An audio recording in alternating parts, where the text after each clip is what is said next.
Hello, everyone. Welcome to Todd Talks. I am here with my friend TJ Storm, and we're going to be talking about a lot of things. We're going to be talking about D&D, his Dungeon Master tips, player tips, and we're probably going to get into mythology a little bit since we had an interesting pre-conversation about that. So, TJ, you like Dungeon Master quite a bit, right? I do. We currently have 3 games running a week. They are all in the Forgotten Realms. They're all in the same universe, and they are all kind of affecting each other right now because they're dealing with one world issue. And so they're kind of, one game does one thing and it has an effect on the others, and they kind of hear about it over time. They may not hear about it right away, but as news travels and as bards carry that news from place to place, they're like, "Did you hear there's a war over here?" And they're like, "Oh no, it's those guys." So it's really fun. You're running 3 games. We just had one. We have a Tuesday night game, a Thursday night game, and a Sunday night game. And Wow. Oh my God. I am so impressed. it wasn't the original plan, but people were like, I just started with the Sunday night game, and those guys had a catastrophic event. A paladin chose the player of the paladin chose to grab an evil sword, and he's like, "I can't hold this sword, and I don't know why, but I know it's meant for me." I'm like, "Go on." And he goes, "Well, I just want to learn how to use this sword." I didn't tell him why it didn't feel good. I just told it didn't feel good in his hands, and it was it's a it's a unholy avenger. He didn't know that. I didn't tell him it's not meant for you. I just said it just feels wrong in your hands. It's wrong. Long story short, he passed a greater demon in one of the dungeons, and the demon was bound. He couldn't move and he couldn't get out. He's like, "Hey, I could teach you how to use that sword if you want." He made the deal, and everybody else was like, "What are you doing?" So that split the group in two, and that broke off into another night. They could not exist anymore.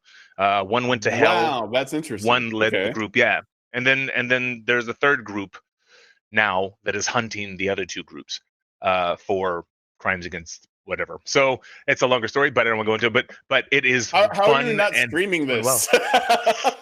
How are you not So- streaming this? It's hard. I think streaming is hard over a long, because you want to play for, you know, when you used to play, you played for 4 to 8 hours, and Yeah. we're doing that, and we're talking about politics and religion, and we're getting into arguments, and we're ordering food. The big difference between live streaming D&D and playing it at home is definitely the side conversation, the poker conversation that you tend to have. Yeah, and that's some of the best memories that I have from playing. For as long as I've played, I've learned stuff from my other players. The people at my table come from different backgrounds, every kind of different background. So I hear the religious guys are like, "This is one way," and my non-religious guys are like, "This is not right. This is the one way." And so they all have these arguments, and we all jump in, and it's a blast listening to everyone. Oh man, this was like 20 years ago. No, it's probably about 15 years ago. I was in a game, and that's what I like about D&D, especially in gaming in general, is like I was actually in a game with a friend who was studying to be a rabbi and a pastor. Oh, wow. And like a theater nerd, and I was a theater nerd. Like it was just like the most eclectic group you could ever have, and all by accident, because awesome. we all lived in Spokane, so you're just finding your D&D friends is like difficult wherever enough you can. as a what. Yeah. And so you get these fascinatingly like diverse groups of people who just really love D&D, and that And makes it it's so much so fun. cool. Yeah. Yeah. And then that gives me fuel for stuff to play with in game occasionally. They Mhm. went our characters went to a place called Maztica, which is another continent off of Toril, and Yeah. it's basically South America. And Spain had just gotten there, and they're starting to colonize. And so there's this moment when they can decide to help the natives who are getting wiped out by the colonizers because they have metal and armor and stuff like that, or they can Right. help the colonizers who are about to unknowingly bump into Yeah. a god that the natives have just woke up, and they had this argument that lasted a few hours. They're like, we can't just let colonizers crush all the natives. We can't just let that happen. They're like, it's happening. We just have to step back. Just let it happen. And it was this great role play all by themselves. They did it, and I'm just like, so we're not going to get to my adventure tonight. Okay, no, that's cool. You guys go. But I loved it because But that's the best part. Like when your players just take over, I think that's the best.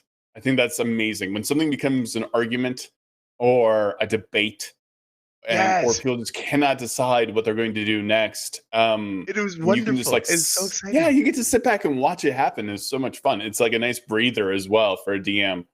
And we just had that in Heroes of the Veil. You set up this great event, and I thought, oh man, this is going to end well. This is really nice. We have the heart. We're going to give them the heart. They're going to give us the people. We'll both go our separate ways. No harm, no foul beyond the little bit that happened. And then Briv jumps in and I ripped the heart apart. I'm like, no. And now your epilogue was like my worst nightmare. I'm like, oh man, we have irritated these people, and now they will not rest until they have vengeance. It's very much. I don't know if you ever played. Well, I don't want to give away too much, but yeah, decisions, especially in my games. If I played what in where? What Mass Effect? Decisions matter quite a lot. Oh no. So yeah, who you befriend and who you don't will have a dramatic effect on a campaign that if you're playing in mine, yeah, it's gonna have an effect. Every choice matters. That's what I like about. Yeah. That's also why I like about like running my own setting, because if I want to just like destroy something, I can also destroy something. That's nice. You don't feel like you've erased Waterdeep and everybody's going to be like, what? Yeah, no, I don't have to worry about being consistent with canon. Yes. And I also believe in not destroying anything that isn't mine. So fair enough. Yeah, I'm not gonna burn Ravenloft down to the ground. Ravenloft can burn. Ravenloft can burn. That place is evil and dark. It is so. It will just come back. It'll just always come. That's the problem. You can't win. Yeah. I feel like Ravenloft is the Cthulhu of D&D. It's the place that it's only a matter of time before it grinds you into dust. Unless you can find a way to get out, you are going to get ground into dust eventually. Yeah, staying is not an option. Oh, it's so bad there.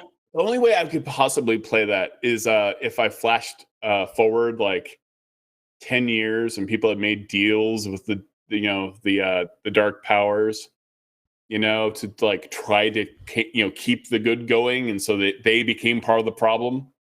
I think a good example for those that have ever seen Angel the series, which is like a very old show, they actually eventually joined the enemy.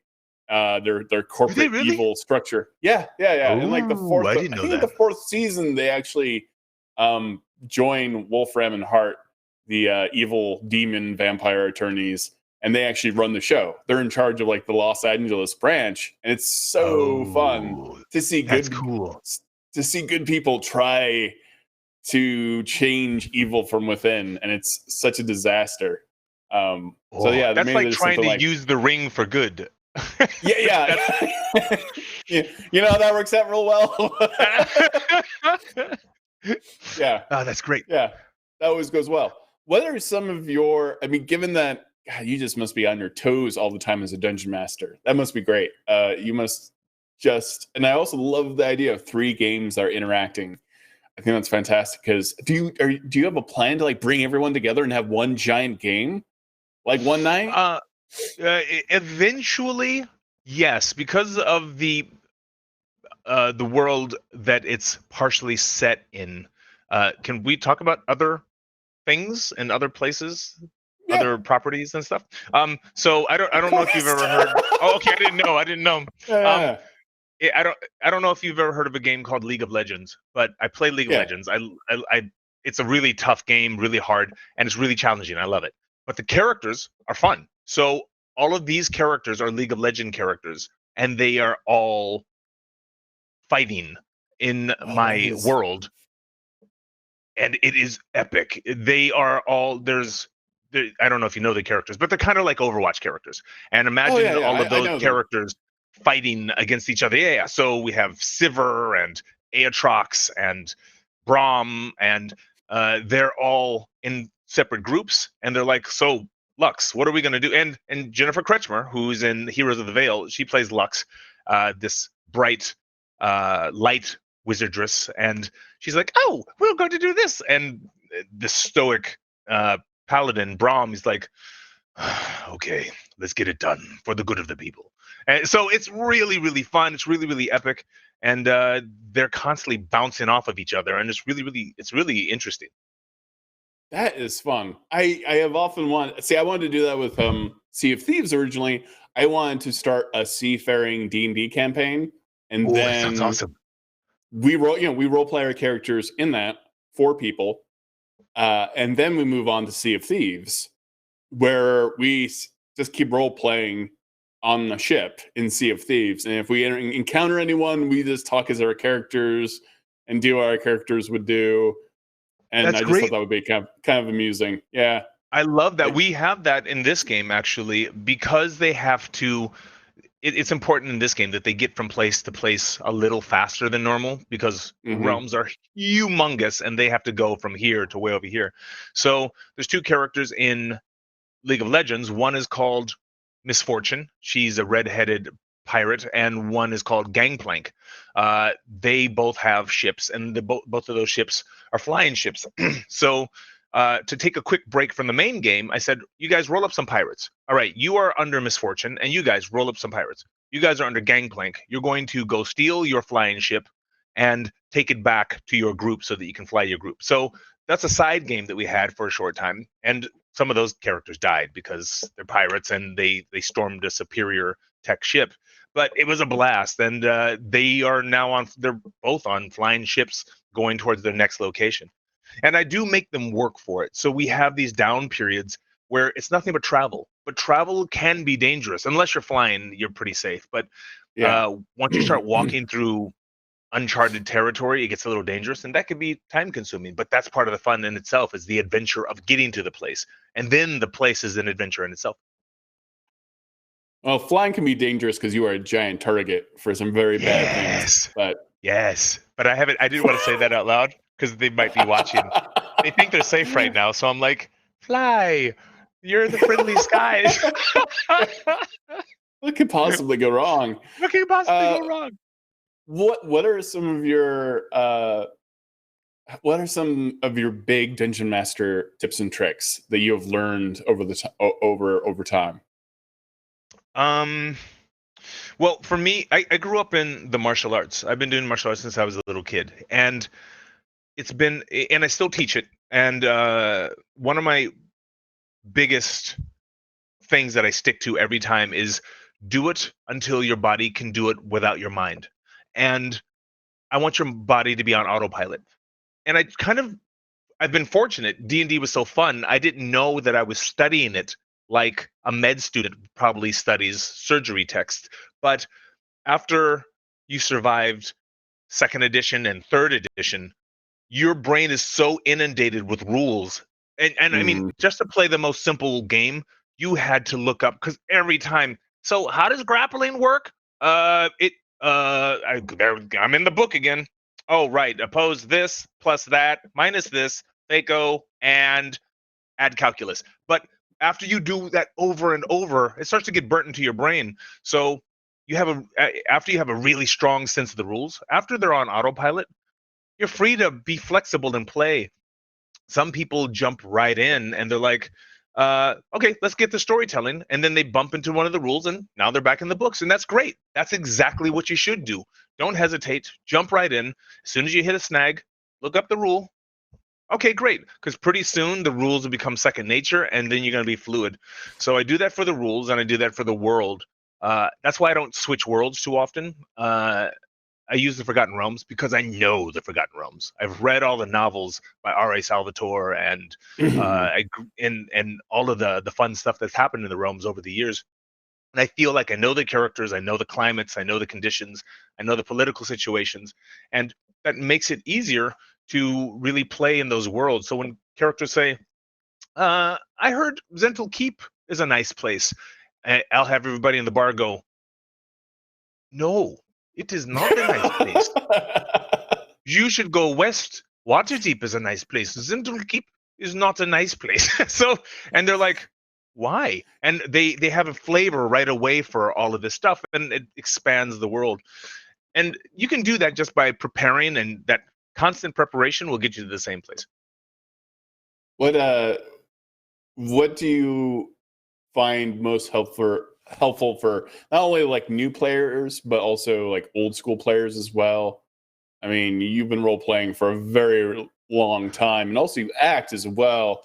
What are your best tips when it comes to that? For new players, you mean how to interact with them and DM the new players and Just help them along, or just no, in no, no. general? Just for the players themselves. Like, what's your advice to people who are new to playing D&D? Most of the, you know what? It's the same thing that stops a lot of people from getting into the game that get from getting into the martial arts. They're afraid of the first step. They're like, I'm not ready, or I'm overweight, or I'm not in good enough shape. And gamers are like, I haven't read the player's handbook. I haven't played before. I am intimidated. It's just like, and then I'll generally role play with them right there. I'll say, and this is how we started every game when I was in high school. So you're walking through the woods, and I'll pose a question for them. You hear something crack behind a tree. What would you do? Well, I would look behind the tree, and then I'll tell them what they see, and it's usually a scary thing, and they're like, "Oh, uh, should I run or do I have weapons?" I'm like, "That's a good question."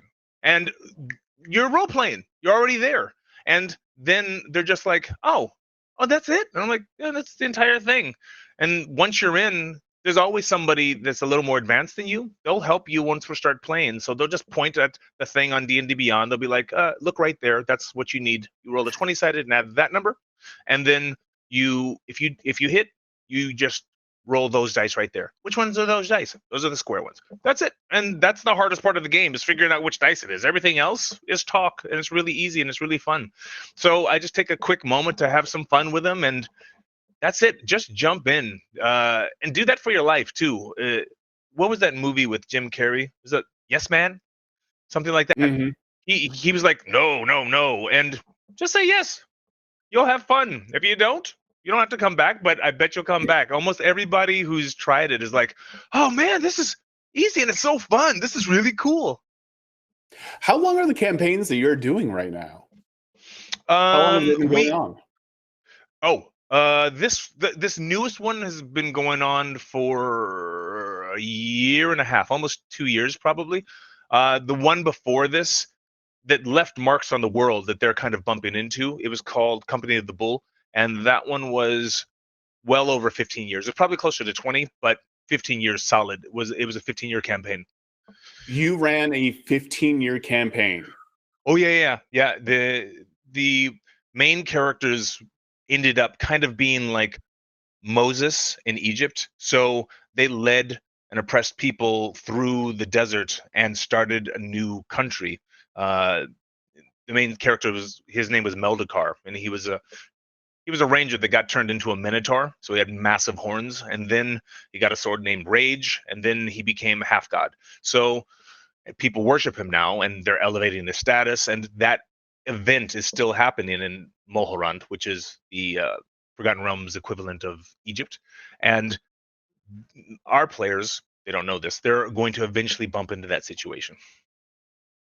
That is amazing. How did you handle leveling up? Like how do you how do you keep on, how do you maintain, like even after 3 years, that's typically when my characters hit 20th. Sure, Um sure, sure, sure. Um, and yeah, I'm just no, curious. Yeah, like absolutely. how do you maintain that power balance? That's part of the issue for me. Like, That's part of why I have a problem with DC, for instance. I watch Justice League, and I'm watching all these great characters. Some are very competent. Some are just learning their skills because they're new, like Flash. Mhm. Some are reticent to re-enter the world and fight Wonder Woman, but they all balance each other very nicely, and they all fight this incredible bad guy. And then there's Superman. I don't even know why I was watching the movie, because when Superman entered, I was like, why did I watch? Somebody could have called this in. They could have called it in, and he finishes the movie. He's like, and he's smiling while he does it. He's Yeah. smiling with a non-fake mustache, and I'm like, why? What? Why? Why? Because I was like, oh, come on, man, because that's what overpowering does. Once you get to a Yeah. certain power level, everything you fight has got to be Asmodeus right into Tarask and go. And I'm like, what? Come on.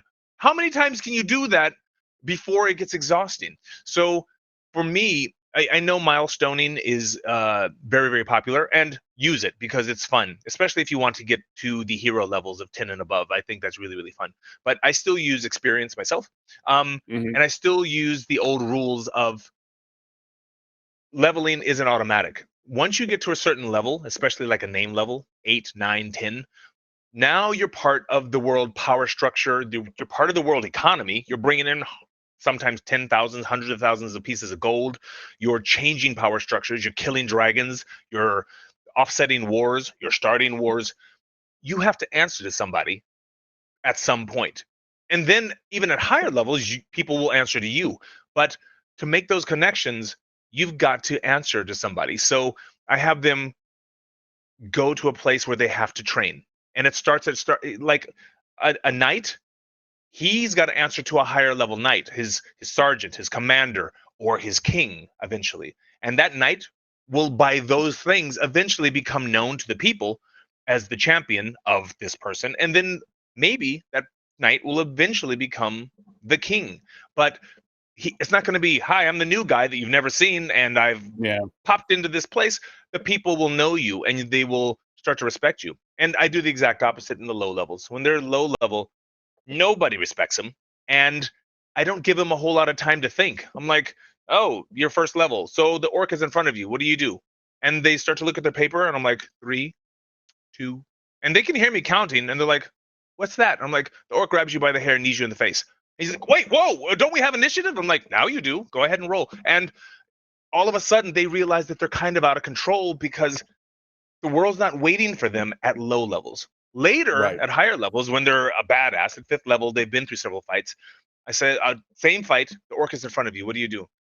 3, 2, but now they know what to do. It also trains their mind to get more into character and jump into the world. And they're like, oh no, not this time. I'm gonna shove the orc back and pull out my sword. And they become the hero in person as well as in the game. And it's a really cool transformation to see that happen as well.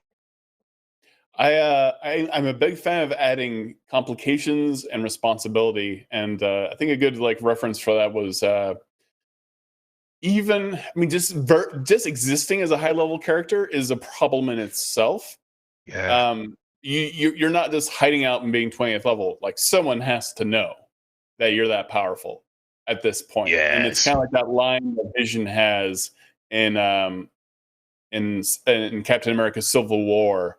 Like your our very existence uh, invites challenge and conflict. You know Absolutely. that things once Iron Man shows up, the number of like world ending events increased exponentially. Absolutely. I do like the idea that like it becomes much more difficult because maybe one of the characters can become a king. Well, that's a full time job, like, and you have a lot of Absolutely. moralistic choices. So Absolutely. you slowed the progression though quite a bit, but Quite a 15 years, bit. like where did they end?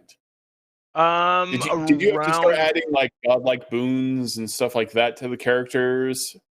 well, again, it's part of that is traveling. They traveled, they walked. I can't remember the name of the module that we did. It was I remember it had to do with the horde. It was very like Genghis Khan. There was something called the Mhm. Black Cursor and all of these, and they were walking through deserts half the time to get to these places, and they were huge. They didn't have flying ships. It wasn't that kind of campaign. It was we're regular guys, and now we're forced to do this thing to stop a prophecy from happening. And they walked these huge distances, and they finally got to a place, and they found out that a city that was on a map. That map is 100 years old, and that city has been dead for 200 years. And they got there, and they're like, There's not even water here." Fortunately, they had a cleric. They're like, "Okay, great, that's great. We were going to train here, we were going to resupply, but now we're in trouble." And but that's where the adventure was. And they're like, "Okay, let's get it." So it's stuff like that that made it really interesting. But the payoffs, if you're not going to give them experience, you've got to give them a good experience at the end. You got to blow it up for them. And after a while, I mean, if you base your campaign on leveling up, then sure, you're going to look forward to leveling up. I just leveled up. Keen just leveled up in the Vale. I'm like, five, level 5. Then that, and I'm so happy to level my character up. But after a while, the level ups were few and far in between. And then when they finally hit it, they're like, "Oh man, I can finally do this thing." And by the way, this was 15 years. We were in third edition. So leveling up took a day until itself. I mean, you had to go into 5 different books because of your prestige classes, and you have 4 books Right, for yeah. feats, just for feats itself. And they're like, "Oh man, the decisions." And there was so much into it that it was an entire deal. Now you jump on D&D Beyond, you're like, click. Oh, yeah, click. Ooh, spells. Click. Ooh, new ability. Click. Okay, I'm And ready. And it's great. that brings up a question someone had who is a new dungeon master. They were wondering if you and I let our players, if they're, we're using experience and they reach that level cap during the game, if we let them level up in the adventure. I can tell you I don't. That's very time consuming, and certainly you can do that quite quickly on D&D Beyond. However, I feel like that's such a jump between levels that there needs to be like a bit of a pause. Like, even if Absolutely. you're saying that you're taking a long rest, I feel like I think you need to become reacquainted with that new level that your character is at, and also maybe your character needs to be spending a little bit more time to themselves figuring things out as well. That's usually how I play that. I I don't know. agree. Absolutely agree. For me, levels 1 through 6, that's introspection and you grow. And then maybe I might let you level up in the adventure, especially if I want to hit you a little harder. The extra hit points help, the extra abilities help. But after level 6, it starts to get to a point where now you need somebody to show you the next technical level because you're about to get into some interesting stuff. And that doesn't happen organically. Somebody's got to teach you how to do this new trick, or somebody's got to show you this new set of tools, or teach you these new set of spells because they're on a whole nother level. You're going to grad school now. You're going to higher levels of learning, and you need that. Now, that is true of most characters in my game, at least, except for barbarians and warlocks and sometimes sorcerers. Right. Because you've chosen this very organic path, or you have the pact with something out there, then it might come to you in your sleep, in your dreams, or it might just grow. If you're a sorcerer, it grows within you and you do this thing.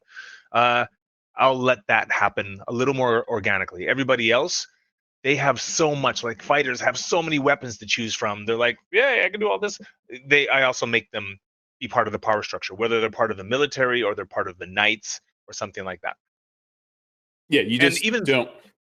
Go Yeah, ahead. even I was gonna say even thieves, rogues, they're usually part of a structure. Usually, if rogues don't generally survive well on their own, they're part of a mafia, a family, a network, and that's what the thieves cant is for. So whoever you're thieves canting with, you're probably gonna have to fence, pawn, whatever, but that's who you're gonna train with eventually. That's interesting. I can see that your martial art training has definitely affected how you let your players progress.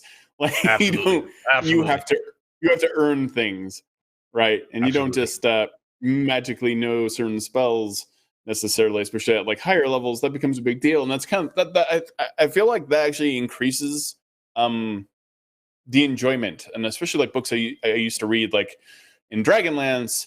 Every time Raceland got a new spell book or a new scroll, that was like a big deal. Like he had opportunity to learn a spell, like Yes. learn a new mathematical code that changed the weave and the D&D multiverse, and that makes it way more fun. Like, and I think it's a good thing to remember, because I think it's something like, especially if you've been dungeon mastering as long as you and I have, I think that's something sometimes I forget, is that you need to, like, okay, it's so much more fun if you make them earn it.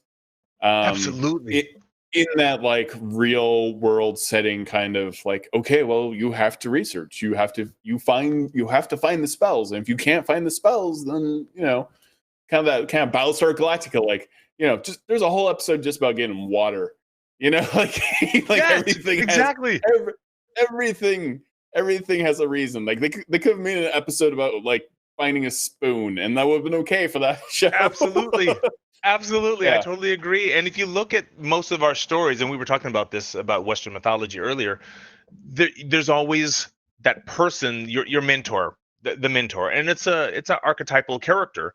Darth Vader talks to somebody above him. Luke Mhm. Skywalker talks to somebody above him, and now Luke Skywalker has somebody coming to him to train, and it keeps that story keeps replicating itself, and it's one that we recognize, and as a result you have journeys that go from there, and you also have opportunities as a DM to say no, and you're like the character, I'm like, what, I get to train now, I get to train, and he's like, mm, no, and that could be an adventure in itself. They have to Right. do something for that. You have all these great story opportunities, and those are fun to perhaps use. Doctor Strange is like a really fantastic example of, Tilda Yes, Swinton just saying no. yes, it was awesome. I'm It not was going to great. train you. Also very rooted in like Tibetan monasteries, and like you have to try 3 times, otherwise we're not letting you in, kind of thing. It was Um, awesome. and yeah, I love that moment that they're like, no, you're a jerk. Why would we let you train? like Exactly. you're condescending. You have no idea what you're doing. You're just not. And that I do like that, the hero's journey. And the opposite kind of example is like Miles Morales and Into the Spider Verse. And you had people putting this pressure on him, like you have to learn learn to use your abilities, or Absolutely. stay behind.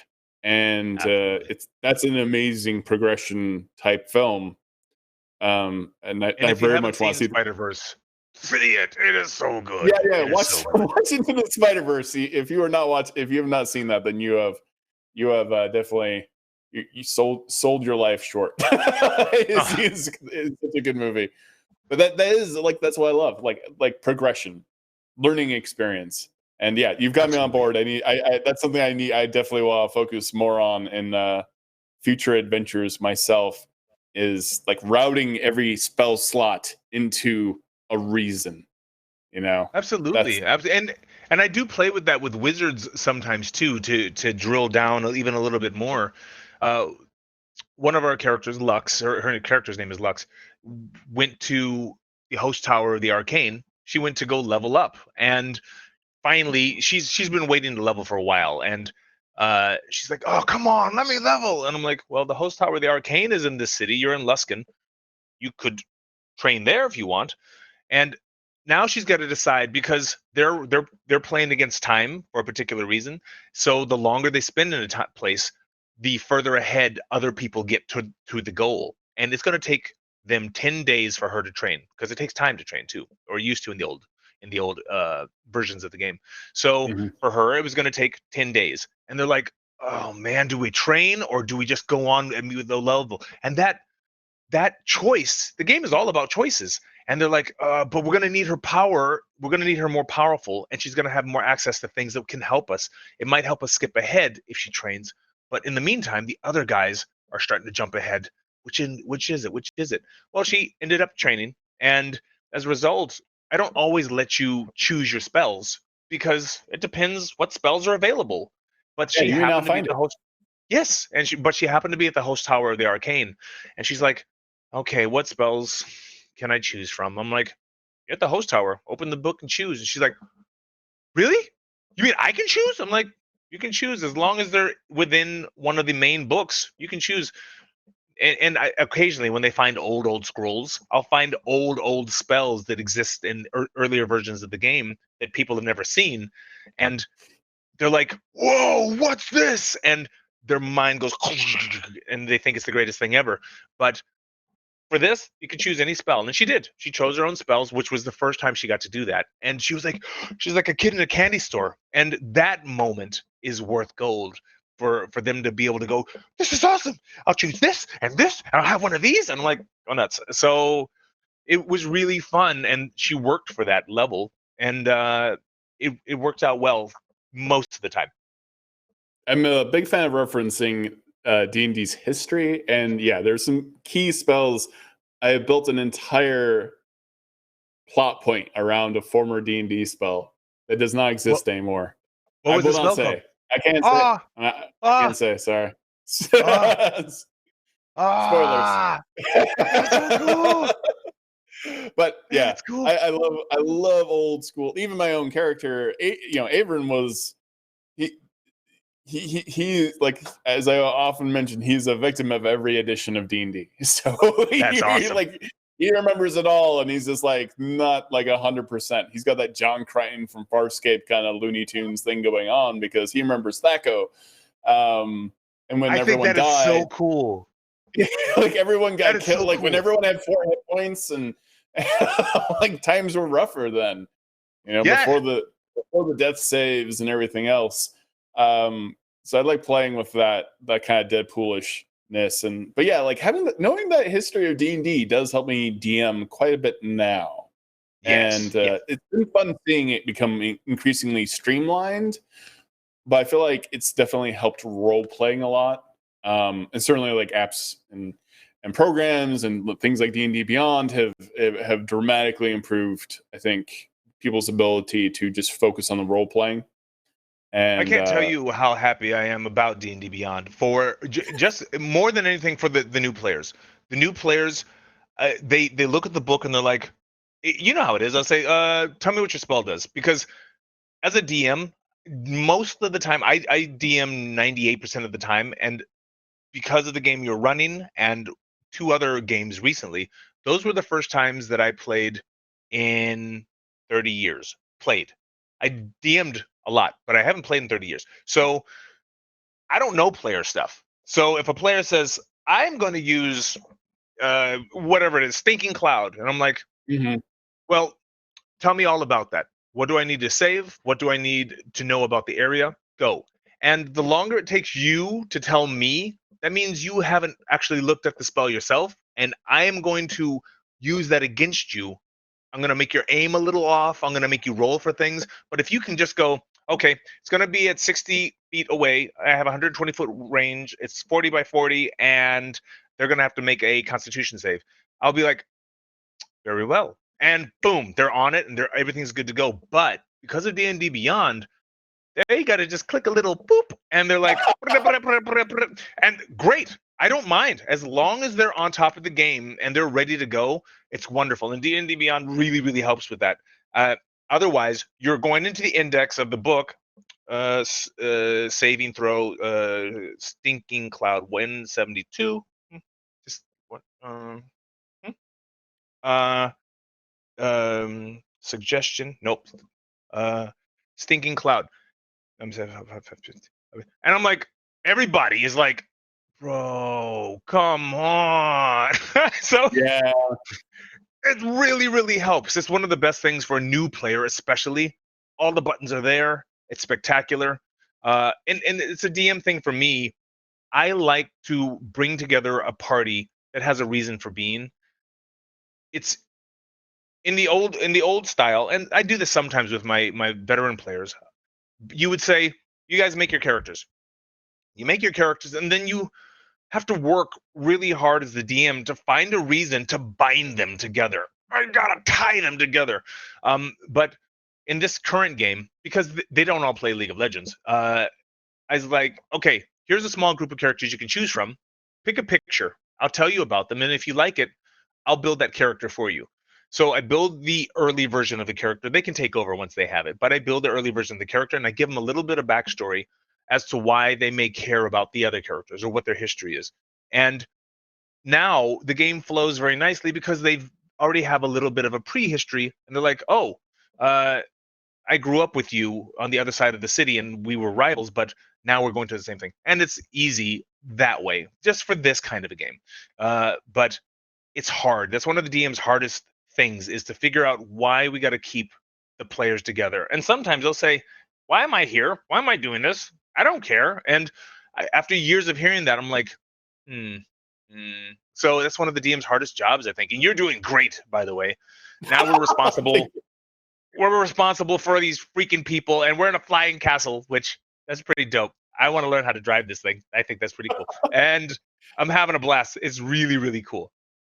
It's important for everything to have a cost. Like, okay, well, I got this awesome thing, but now you have responsibility, Yes. and I think that's a very important thing. Also, I'm a firm believer in, and this is not foreshadowing anything, but like I ran a group of people who were all rogues and thieves and pirates, and sometimes they got everything they wanted. They got the big score, right? They got a big pirate fleet. They got tons of gold. Well, next adventure, they lost almost all of it, and it's like constant like growing and tearing down and growing and tearing it down because you have chosen this life that you will never get ahead in.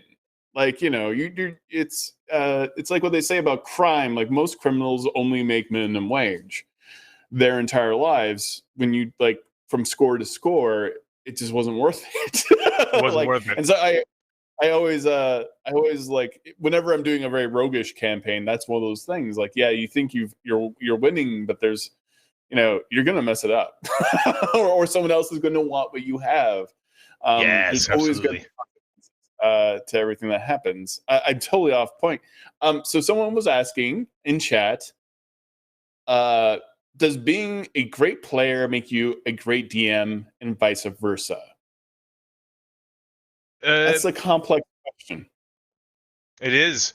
I can tell you, from at least from the martial arts world and from the acting world, being a great actor does not make you a great teacher or a great director. Being a great martial artist certainly does not make you a great teacher. They are, and a DM is part teacher. They're part teacher, part storyteller, part director, part writer.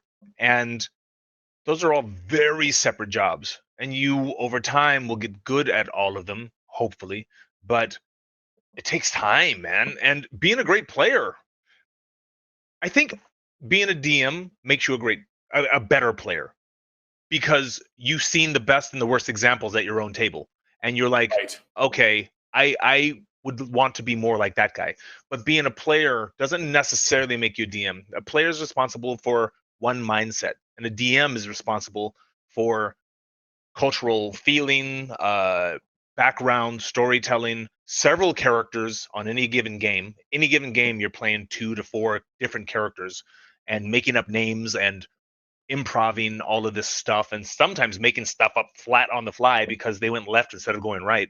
So it takes time to be a DM, quite honestly, and it's its own job, I think. Yeah, I agree. I've certainly, yeah, being a dungeon master is entirely different because it is very. I think it's very easy to be. It's not easy. Uh, it's already a challenge to be very good at one character, like Christopher Walken. Like, only Yes. Christopher Walken can be Christopher Walken. Doesn't mean necessarily that Christopher Walken should be teaching other people to like act, or he should direct. It doesn't mean he's going to be a natural at all of that, because sometimes the way that you approach characters and the reason you're good at them is just so organic and natural, and it's not methodical in any way. It just kind of like, oh, this is the type of character I love to play. Um, and certainly you want your players to have like a really healthy relationship to each other where they give energy back and forth and everyone gets their time. But being a dungeon master, that is your full-time job, is making sure everyone has the opportunity to have their moment. So Yes, yeah, I think often dungeon masters do make really great players because they are not always so invested in their character, quote unquote winning. Um, absolutely. they also, I think, tend to sense the direction the adventure is going, or if too much time has been spent on that kind of thing. Like you just kind of have your dungeon master cap on all the time. Yes, And absolutely, so when absolutely. you're running for like a bunch of people who are all have DM'd, it's a very interesting game, I find. Uh, That's interesting.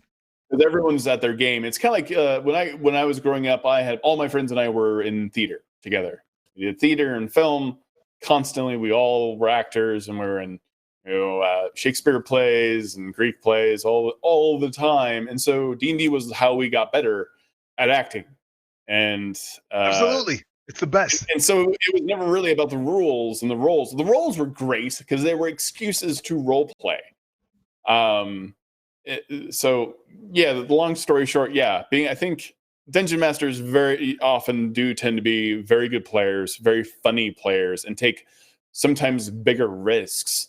But yeah, a player, just because you're a great player doesn't necessarily mean you will end up being a great dungeon master. But you absolutely can be. Just takes work. It's a different set of skills.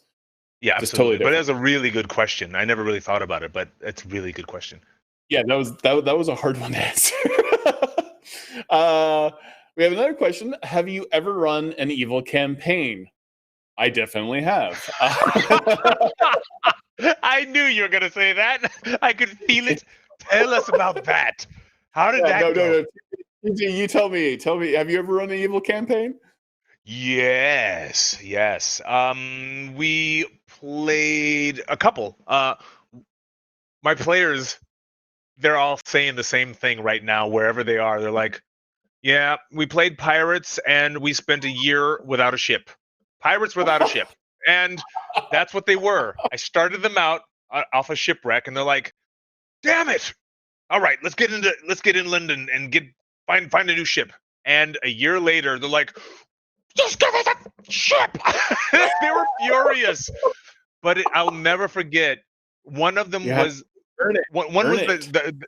yes, yeah, it was awesome. It was one of the most memorable. It's those failures, actually, the failures and the challenges that make oftentimes the most memorable things, and that's why I know that they're saying this. Is number one, they never got a ship until the very end. They never got a ship. Number two, they hid in a brothel that had.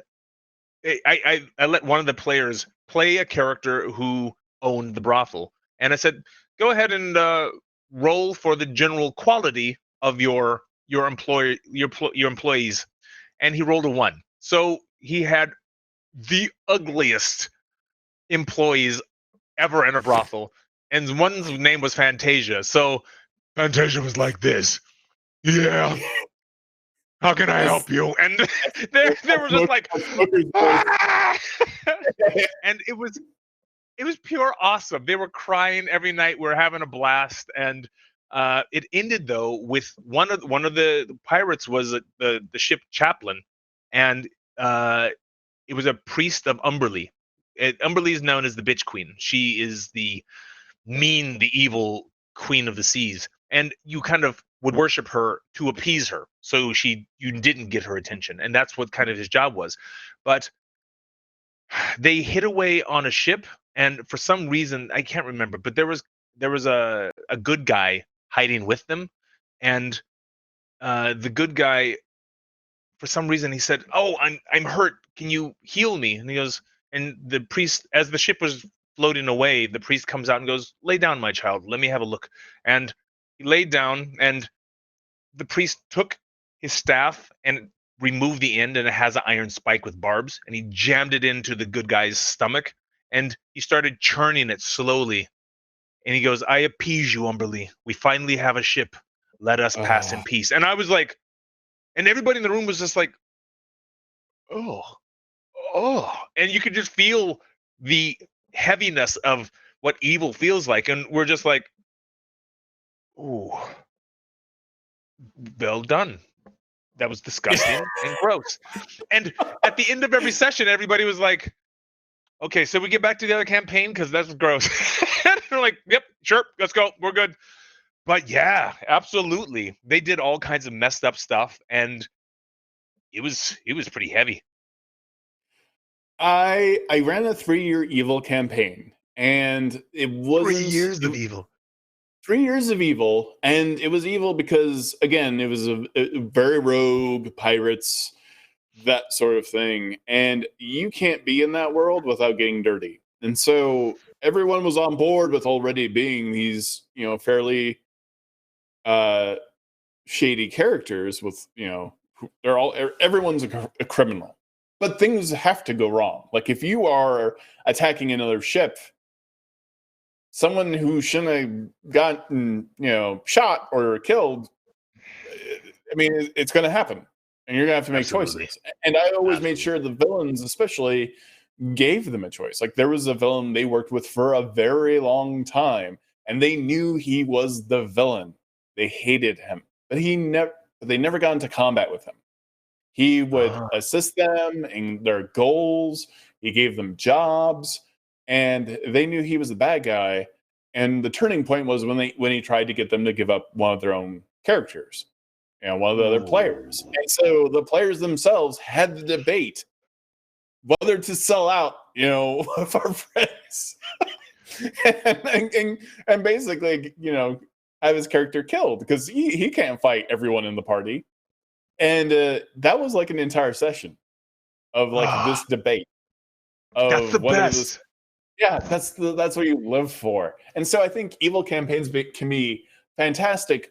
I don't think being super mustache twirling evil. I think again, when you look at mafia movies, when you look at something like Black Sails or movies about pirates, anything that shows, or anything that's like an undercover cop kind of situation, they show you the cost. These can be very charismatic people, and a lot of people forget that people in the real world who are bad don't think they're evil. They don't think Yes, they're bad people, and they just do. They just think that occasionally things need to get done. That's literally how they think. And to introduce that, to have a charming, kind-hearted character who is evil in your campaigns absolutely. is the most interesting. So I'm just giving evil campaign advice, but like if you're going to do an evil campaign, don't make it just black and white hammer horror evil. In my opinion, I think you need to like you do have to the buy-in kind of has to be you think you're a good guy, or you're a I Magneto love type that. who thinks you're doing it for the greater good, Absolutely, right? I love that. We have two versions of that in our current game. One is in Am. They don't like in at least in my world, they don't like magic in Am for whatever reason, and so they have the Inquisition, and the Inquisition is run by lawful good people. But if you know anything about the Inquisition, they grind you into the dirt, and they as a result employ the Church of Bane because they need somebody to get their hands dirty. And the Church of Bane is like, we will see it done. And they do it. And they come kick in your door, take your stuff, take your children, dip them in lake water until they either die or float or whatever. And the Inquisition's hardcore. Salem, they thought they were doing good by killing witches. And it's the same kind of thing. And the campaign itself, the Thursday night campaign, that is the paladin who chose the dark path, and he Mhm. became a character named Aetrox. And now everybody in the other games is seeing what Aetrox is doing around the world. He's having uh, effects around the world, and he leaves his handprints everywhere he goes. Demons seem to be popping up wherever he has gone, and in his game, he's like, all right, guys, who are we going to save next? This is going to be great. And he pulls out this big, huge black and red burning sword. This can't be evil, but let's go and do some good. And everybody's like, is anybody else seeing this? Because this can't be good. charge for goodness, and it's like In a world of lawful good, the last people to go to jail are the neutral good ones. And that's yes, Mike Merles told me once, and I'm like, wow, that's yeah, great. eventually they'll get to you. like there may be many evils in the world, but eventually you'll be the last. Like, when a fight is what you're looking for, when control and Oh, lawfulness is what you desire most, and purity of good, that leads down a that's very great. dark path. That's Um, great. I love that. The Inquisition. have you ever done a game who mixed D&D and martial arts? That's definitely a Oh, question for you. hell yeah!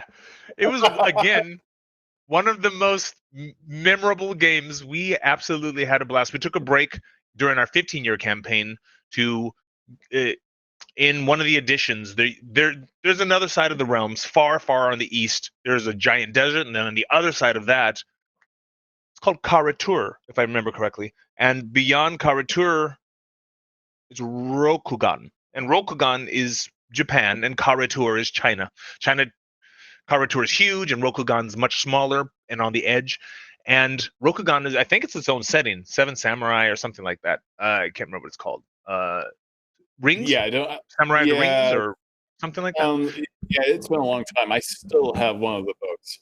Yeah, yeah. And we had that, and they all there's different houses of samurai, and they all chose to be a different house. And there was a, what was it, like a scorpion samurai and a phoenix house samurai, and they all have these different styles and cultures.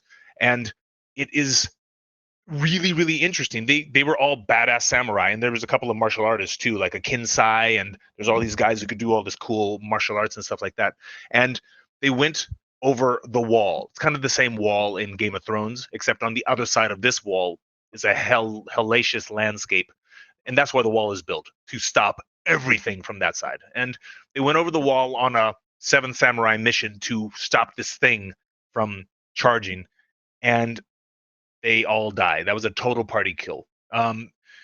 One guy had a character, and this is actually a good cautionary tale. One guy had a character he loved so much. He built this character. You get these special in my game. If you're the best role player of a night, you do something memorable. I'll give you something called a bolt, and you put a bolt on your character sheet. And then later, when you make another character, you can say, I want to put a bolt on this character. And it means at some point in this character's life, you can spin the bolt to get an automatic natural 20. Done. No questions asked. And if you save a lot of bolts, if you save 10, you can make a mega bolt character. Now you're making a Hercules character or a Perseus character. And this guy did that. He made a Phoenix Samurai, the highest class house of samurai, the coolest. He is the prince of samurai, and he was so proud to have this character. And they got into a fight with the big bad guy, and this guy was kicking their asses. In the first round, he tore the head off of one and slapped the horse across the battlefield, and it slammed into another guy and broke his arm. And they're like, holy crap, hit this guy with everything you got. And the guy who had the character, he had too much to lose. He literally panic froze. He's like, uh, and everybody looked at him down the table. He was sitting down at the table. They're like, what are you going to do, man? I'm like, what are you going to do, boy? And the monster's talking to him. And he's like, and he goes, I'm going to watch for a weakness. I'm like, very good. Oh, And he did not enter the battle until 3/4 of the party were dead. And they all knew the only thing that could hurt this thing was jade. It was a special thing of this world. And he had the only piece of jade, literally a piece of ornamental jade. And he goes, he finally found his courage. At almost everybody's dead. And he goes, they go, use the jade, man, use it. They were thinking charge in and jam this thing in this thing's eye. And he stood about half a football field away, and he goes, okay, I throw my jade. Bink, bink, bink. And everybody was like, what? And they all died. It was the most silence I heard at a table of people who came to play at a game. They're just like,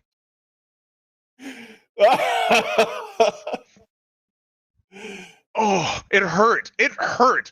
Have you ever had that thing where you're DMing and you just bit this to everybody and you're just like, this is what happens in this world. I don't want it to happen because I spend a whole lot of time building the campaign, but you're not always in control. You can't force players not to do terrible things. I mean, so bad.